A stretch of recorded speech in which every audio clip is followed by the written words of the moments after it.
Olá, sejam muito bem-vindos ao FIFA Nerd Esportes. Vamos falar de futebol brasileiro. O futebol brasileiro que está mudando, cada vez mais caminhando para a era do profissionalismo no quesito clube-empresa. Sim, o futebol brasileiro já há muito tempo vem tendo muitas sondagens, muitas possibilidade de alguns clubes se tornar empresa. Nós vamos falar especificamente hoje do Cruzeiro, Cruzeiro Esporte Clube de Minas Gerais, que é o tema do nosso vídeo de hoje. Então pedimos para vocês, então, dê o like, assista até o final, pois vamos trazer uma análise bem interessante aqui de futebol empresa relacionado ao Cruzeiro. Então, futebol brasileiro 2022, nova era do profissionalismo aqui no FIFA Nerd Sport, falando de futebol hoje. Então, trazendo um pouquinho então do que é o Cruzeiro. O Cruzeiro de Ronaldo, que foi jogador de futebol, para o Cruzeiro do Ronaldo, hoje gestor de futebol, presidente do clube, o acionista, o que nós quisermos chamar, o Ronaldo ele é hoje o principal responsável em fazer com que o Cruzeiro possa se transformar nesse clube empresa brasileira e modelo de gestão. Junto com ele, o Paulo André e também o Paulo Pelosano, que é o técnico da equipe. Então nós vamos falar bem detalhado aqui para vocês um pouquinho de qual será a perspectiva nossa aqui do FIFA Nerd Esporte em relação a esse Cruzeiro do futebol brasileiro. Então, trazendo aí esses personagens, então nós temos aí a torcida do Cruzeiro, que é o personagem principal, o Paulo André, que é hoje o homem do futebol aí no Cruzeiro, o Ronaldo como grande gestor, e dentro de campo o Paulo Pelosano será o homem que vai tomar a decisão, o Uruguai, que é o técnico contratado para assumir o clube. Então, falar um pouco da reestruturação. O Cruzeiro então, passa a ter uma reestruturação diferente, ou seja, o Cruzeiro hoje é um clube empresa, um clube que está aí com problemas com a FIFA, com problemas de salários e várias situações aí do Cruzeiro que nós sabemos que nós vimos no noticiário dia a dia, sabemos que a realidade do Cruzeiro é bastante difícil. Mas o Ronaldo ele chegou com a proposta então de fazer o clube ser um clube empresa e fazer a gestão do clube. Então esse atacante da seleção começou profissionalmente no Cruzeiro, agora prometeu que vai investir 400 milhões na negociação e adquiriu 90% das ações do clube, ou seja, então o Ronaldo chegando aí com um valor financeiro, um aporte financeiro, disposto a tentar ajudar ou transformar o Cruzeiro. Então podemos dizer que ele então, assume agora a responsabilidade pelo cenário financeiro do Cruzeiro, que é de crise. Como sabemos, o Cruzeiro não pode contratar, problemas na FIFA, e também tem funcionários também do clube que tem dificuldades em relação ao salário. O Cruzeiro está há algum tempo na Série B e tem uma dívida aproximadamente de 1 bilhão. Então esse é o desafio que o Fenômeno aceitou aí, fazendo essa reestruturação do Cruzeiro. Os clubes brasileiros estão autorizados a se transformar em SAF, ou seja, Sociedade Anônima de Futebol, após a lei aprovada em 6 de agosto. Então o Cruzeiro é um dos clubes, e temos certeza que outros clubes também irão adotar essa medida, mas vamos falar do Cruzeiro aqui hoje, que aceitou esse desafio de reestruturar o clube e fazer o clube se tornar um clube empresa. Então, nesse novo formato do Cruzeiro, então nós temos aí a imagem do Ronaldo no dia que ele fechou o negócio, e também trazemos aí também uma foto do Cruzeiro, para lembrar que o Cruzeiro é um grande clube de futebol brasileiro, isso não tem dúvida. O Cruzeiro é hoje um dos clubes grandes da história do futebol brasileiro, então a torcida fantástica, temos aí a foto que traz sinais de 2 Libertadores, é um clube de tradição italiana, então o Cruzeiro tem aí um histórico muito interessante no futebol, de conquistas, de respeito, uma camisa azul brilhante de jogadores que passaram por lá, inclusive o próprio Ronaldo, com grandes histórias. Nesse formato de reestruturação, o Cruzeiro então, vai ter um modelo, e não o modelo italiano de clube, mas o modelo espanhol de clube. Ou seja, além do Cruzeiro, então vários clubes podem adotar a mesma estratégia. Mas é uma pergunta: será que o Cruzeiro terá uma gestão semelhante ao do Valladolid? Acreditamos que sim, porque o Ronaldo já está à frente do Valladolid há pelo menos 3 anos, ou seja, então ele tem a bagagem de lá, ele tem a visão de lá, a experiência de lá, e lógico que, dadas as proporções, realidade do futebol brasileiro, realidade do futebol espanhol, mas o Ronaldo, daquilo que ele puder realmente repetir a fórmula que deu certo na Espanha, ele vai aplicar aqui no Cruzeiro. Então vamos conhecer um pouquinho do Valladolid, clube que o Ronaldo administra lá na Espanha. Então vamos abrir a cortina aqui então, para você possa então ver o time que o Ronaldo então ele administra. Então o Ronaldo, que é o novo acionista majoritário do Cruzeiro, o Fenômeno, ele já tem essa experiência administrativa. Ele já trabalhou no projeto de reestruturação do Valladolid da Espanha, e qual que é a grande ponto de análise? Fora de campo, o Ronaldo conseguiu mostrar que na gestão também ele é um fenômeno, ou seja, porque ele já conseguiu fazer com que o clube pudesse sanar dívidas, o clube está muito bem. Ainda dentro de campo tem algumas dificuldades, mas quando assumiu o Valladolid, o time tinha pedido recuperação judicial, tinha uma dívida de 2013 que era de 63 milhões de euros, contra o faturamento de 18 milhões, ou seja, um cenário bastante crítico. Comparando aí o Real Valladolid hoje, ele é um clube que vale aproximadamente 49 milhões e 90 mil euros. O Cruzeiro vale 17 milhões de euros. Então, vamos ver que dada a realidade da Espanha, a realidade do Brasil, eles têm muitas assim semelhanças de perfil financeiro. Lógico que ele vai tentar melhorar bastante o Real Valladolid e também tentar melhorar bastante o Cruzeiro, mas é importante que hoje são clubes pelo qual o Ronaldo olha e consegue ver muitas semelhanças no modelo de gestão que pode ser aplicado entre um clube e outro. O Ronaldo, ele já conseguiu em 2020 fazer o quê? Uma relação de faturamento, ou seja, o Valladolid é um clube que deve 45 milhões de euros, ele ainda deve 45 milhões de euros, mas hoje ele já tem uma entrada de capital de 54 milhões. Significa que as dívidas mais graves ali praticamente foram resolvidas, o clube ainda tem alguma coisa a dever, mas hoje a equipe consegue ter um faturamento superior àquilo que está devendo. Ou seja, então, é lógico que ainda não seja talvez os melhores do mundo, mas mostra que o Ronaldo, como gestor, já conseguiu fazer algo interessante, que é trazer o Valladolid, pelo menos fora de campo, na questão de gestão financeira, a equipe está muito bem. Ao lado dele nessa foto é o Paulo André. O Paulo André que também é gestor do Valladolid. Inclusive, vou mostrar um pouquinho aqui então para vocês do que é o perfil da gestão do Valladolid.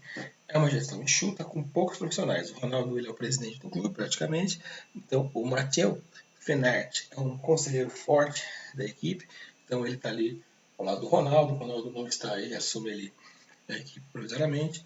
Ele trabalha com dois gerentes de futebol bastante jovens, que é o Fran Sanches e também o Paulo André.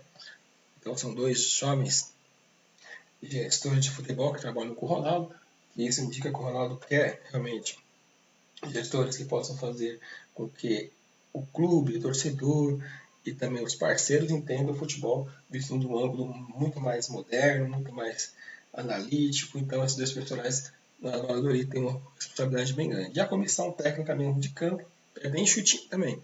Hoje o Pacheta é o treinador, ao lado dele ele tem um auxiliar técnico, ele tem um preparador de goleiro, um preparador físico e também a equipe tem um membro da comissão técnica permanente do time do Valladolid. Então, essa é a comissão técnica do Valladolid, ou seja, então, na parte de administração, campo do clube, realmente são pouquíssimos profissionais que trabalham, mas estão dando conta do recado e fazendo com que hoje você não tenha aquela lista muito grande de profissionais, então o Valladolid tem uma comissão técnica bem chutinha, também com sua parte de gestão. Então, está aí o Valladolid, que é um clube hoje que nós falamos aqui, vale 49,90 milhões de euros e tem um estádio e tem uma capacidade média bastante de 27 mil lugares, e a média de idade do time é de 27 anos, ou seja, então é uma equipe que tem uma média de idade bastante jovem. A equipe joga a segunda divisão do futebol espanhol. Então, podemos ver então que para tentar voltar à elite, que é o grande objetivo do Valladolid, o técnico José Rojo Martín, conhecido como Pacheta, assumiu a equipe. Ele tem 53 anos, vamos falar um pouquinho mais sobre ele aqui. Então, é um treinador que assume aí a primeira troca de técnico do Ronaldo. Quando ele assumiu a equipe, o treinador anterior, Sérgio, estava já 3 temporadas, mas com os problemas que aconteceram, então o Ronaldo precisou fazer a troca do treinador. E o Valladolid tem o objetivo de voltar à elite do futebol. Um outro aspecto interessante, o Ronaldo investiu recentemente 2,5 milhões de euros, cerca de 15 milhões, para realizar a reforma no estádio municipal José Zorrilla, que foi utilizado na Copa de 82. É um estádio hoje que tem capacidade para receber 27 mil torcedores, e com isso o Ronaldo entende, com a gestão do Valladolid, que a equipe, na questão de jogos em arena, a equipe tem muito bem controlado os seus custos aí, pois tem um estádio próprio, mesmo com a capacidade não tão grande nos torcedores, mas o Ronaldo entende que é o modelo ideal para o Valladolid hoje. Então tá aí a camisa do Valladolid, tá aí o Paulo André também. Então só para dizer então um pouco sobre os pontos do Valladolid, então como nós falamos aqui agora, a equipe tem uma média de idade bastante jovem, 27 anos, então essa é a média de idade do time do Valladolid no geral. O jogador mais experiente da equipe tem 35 anos, é um goleiro, e no Valladolid o Paulo André passou a ser responsável por trabalhar diretamente com o futebol, contratação de jogadores, contatos no meio e observação de atletas. Então, o que significa? O Paulo André, ele chegou no Valladolid com uma responsabilidade bastante interessante, talvez de substituir vários profissionais. Então, ele faz as contratações, ele faz a observação de alguns jogos, então ele tem muito trabalho a fazer, mas hoje, pelo tamanho do Valladolid, tanto ele como o Ronaldo entendem que é possível, então, desempenhar bem essa função. E ele faz essa função bem no Valladolid e também irá desempenhar a mesma função no Cruzeiro. Então, mostrar um pouquinho do que é o Valladolid também. O Valladolid pensando no futuro, o Ronaldo também já tem um trabalho olhando para a base. E olhando para a base, o Júlio Batista, ex-jogador de futebol, de seleção brasileira, Real Madrid, brasileiro, ele é técnico do time de base, das categorias de base do Real Valladolid. Então, o Júlio Batista está sendo preparado, certamente no futuro, que se tudo der certo, ele poderá assumir como técnico da equipe principal do Valladolid e, por que não, de repente, voltar ao futebol brasileiro e ser técnico do Cruzeiro ou de uma outra equipe, mas é aí, então, o trabalho que o Ronaldo já faz também, como gestor lá fora, de tentar formar um técnico brasileiro dentro da Europa. Então, também, isso eu acho também interessante, como um grande gol do Ronaldo, e o Júlio Batista já também cuidando da base do Real Valladolid. Vamos falar do Cruzeiro. O Paulo Pelosano, que é o técnico uruguaio que chega ao Cruzeiro. Então, é uma decisão que mostra que o Ronaldo, junto com o Paulo André, eles foram buscar um treinador que não conhece o futebol brasileiro, que não vive o dia a dia do futebol brasileiro.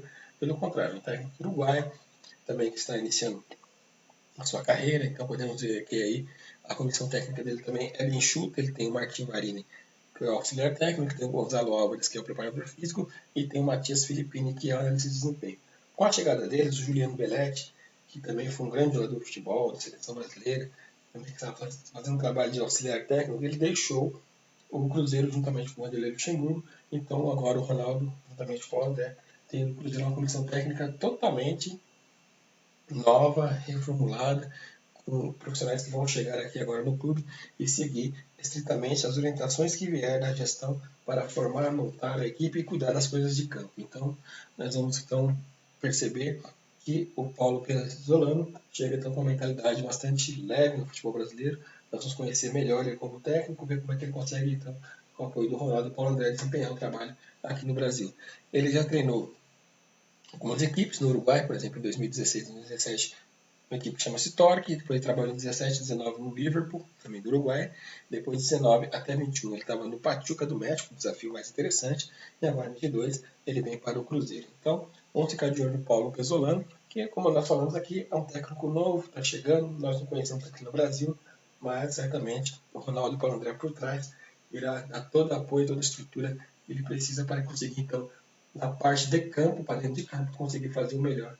E o Cruzeiro, então, passar também ter aí uma expectativa muito boa, positiva dentro de campo. Uma coisa interessante é que, pelo menos olhando para o ângulo do Valladolid, o Ronaldo costuma dar muita credibilidade e oportunidade aos treinadores dos clubes, que ele trabalha olhando pelo Valladolid. Então aqui nós vamos aqui falar um pouquinho então das diferenças entre o antigo e o novo Cruzeiro. Então podemos dizer que o antigo Cruzeiro, né, quando o Ronaldo era jogador, então, passando por várias etapas, até chegar ao Vanderlei Luxemburgo, faz com que o Cruzeiro já muda um pouco a sua parte de gestão. Ou seja, o Cruzeiro, da parte da comissão técnica, deixa de trabalhar com técnicos consagrados, como já trabalhou nos últimos anos, como o Mano Menezes, o Luiz Felipe Scolari, o próprio Vanderlei Luxemburgo, e traz um treinador que não tem vivência nenhuma no futebol brasileiro. Então, para começar a implantar uma nova forma de trabalhar no futebol brasileiro, como clube empresa, então, o Cruzeiro já muda na forma de pensar em campo as coisas, de tirar um treinador consagrado, de nome forte, já passagem pela seleção brasileira, bastante experiente, um treinador mais jovem, uma mentalidade diferente, que possa aceitar ali ser também ter uma gestão de também gestores, gerentes de futebol bastante jovens também. Então tá aí, essa é uma das mudanças. Então ali o Fábio que está na foto não faz parte do Cruzeiro, estamos sabendo que ele não irá seguir no clube, então porque o clube também está baixando a individualidade, baixando o salário, formando um novo clube, e nessa nova filosofia o Fábio então não fará parte do Cruzeiro. Então, falando aqui um pouco das mudanças, nós sabemos que o Cruzeiro tem problema com a FIFA, tem problema de dívidas, mas a gestão do clube empresa, o objetivo é regularizar as contas, deixar o salário em dia, a situação da FIFA regularizada. A tendência é que nas notícias que chegam aqui, inclusive, isso ia acontecer em dentro dentro desse ano, isso será resolvido. Trazer patrocinadores, novas oportunidades, mais investimento, quem sabe jogadores jovens também que possam crescer dentro do Cruzeiro, então isso é bastante positivo. Reduzir a folha salarial do clube é uma coisa que já está acontecendo. Crescimento com planejamento, ou seja, voltar para a rede de futebol, mas voltar dentro de um formato que possa ser muito bem elaborado fora de campo. Um time mais jovem também, o Cruzeiro irá, sem dúvida alguma, baixar a idade do time. O Valladolid tem mais de 27 anos, pode ser que o Cruzeiro também trabalhe com essa faixa de idade também, de ter uma média muito parecida. Então, a diferença entre o antigo e o novo Cruzeiro é que o Cruzeiro antigo era um clube que teve grandes jogadores de sua história, que fazia investimentos de grandes jogadores, grandes contratações, e agora passa a ser um clube agora que vai ter uma gestão financeira para que possa então a equipe, assim, voltar a ser o que tem na sua história de respeito, mas num formato muito mais seguro na parte financeira da sua gestão. Então essa é a diferença entre o Cruzeiro antigo e o novo Cruzeiro. Quando nós olhamos lá para o site para tentar ver o link do Cruzeiro, o que nós temos lá hoje é apenas a informação que ainda essa página não está atualizada, porque o Cruzeiro realmente está se reestruturando, mas tem aí vários patrocinadores que já acompanham o Cruzeiro, então nós vamos aqui esperar e sabe no futuro poder trazer um novo vídeo para vocês analisando o time do Cruzeiro que será então na temporada 2022. Mas hoje então nós temos aí o elenco como empresa que o Cruzeiro em grande reestruturação está trabalhando, caminhando para que possamos ter um Cruzeiro totalmente novo em 2022, ok? Esse aqui então era o vídeo que nós tínhamos aqui para falar para vocês. Futebol Empresa, Futebol Brasileiro 2022, falando do Cruzeiro. O FIFA Nerd Esportes agradece bastante vocês aí, espero que vocês tenham gostado do vídeo, dê um like, assine o canal. Nós vamos falar de outros clubes também. Nacional fala de futebol brasileiro, feminino, fala muito também sobre futebol empresa e aqui, particularmente, torcemos muito para que esse modelo de gestão do Cruzeiro possa vir a dar certo, que outros clubes também possam se beneficiar e possam também fazer adequações interessantes para que o futebol brasileiro cresça, porque nós temos muito talento em campo e bem fora de campo, se nós nos organizarmos, seremos sem dúvida um grande futebol aqui no Brasil, ok? Mais uma vez, muito obrigado e até a próxima! Até mais!